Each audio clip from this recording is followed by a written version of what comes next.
Chapter 2, Decoding the Emotional Matrix, the Psychology Behind Copywriting Wizardry. Greetings, copywriting cadets. Now that we've strapped on our emotional armor, it's time to delve into the inner workings of the human psyche. Welcome to the Copywriter's Crash Course in Psychology 101, where we'll unravel the mysteries of emotional triggers and their profound impact on decision-making. Picture this, your audience, sitting at the crossroads of choice, navigating the maze of options laid before them. What guides their hand, you ask? Emotions, those powerful currents that flow beneath the surface, shaping perceptions, influencing behaviors, and steering the course of action. But fear not, my intrepid wordsmiths, for we are not mere spectators in this psychological theater. We are the puppet masters, pulling the strings of emotion with precision and finesse.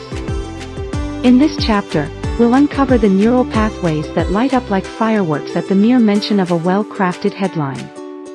We'll dissect the limbic system, that primal seat of emotion, and explore how it drives our deepest desires and darkest fears. But wait, there's more.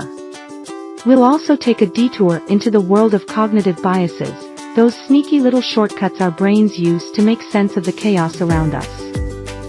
From confirmation bias to scarcity mentality, we'll learn how to spot these psychological blind spots and exploit them to our advantage. So buckle up, my fellow psychological pioneers, for we are about to embark on a mind-bending journey through the labyrinth of the human mind. Armed with our newfound knowledge, we'll emerge as masters of persuasion, wielding the power of emotional triggers with unrivaled expertise. Are you ready to unlock the secrets of the emotional matrix and unleash your copywriting wizardry? Then let's dive deep into the recesses of the human psyche and emerge victorious on the battlefield of persuasion.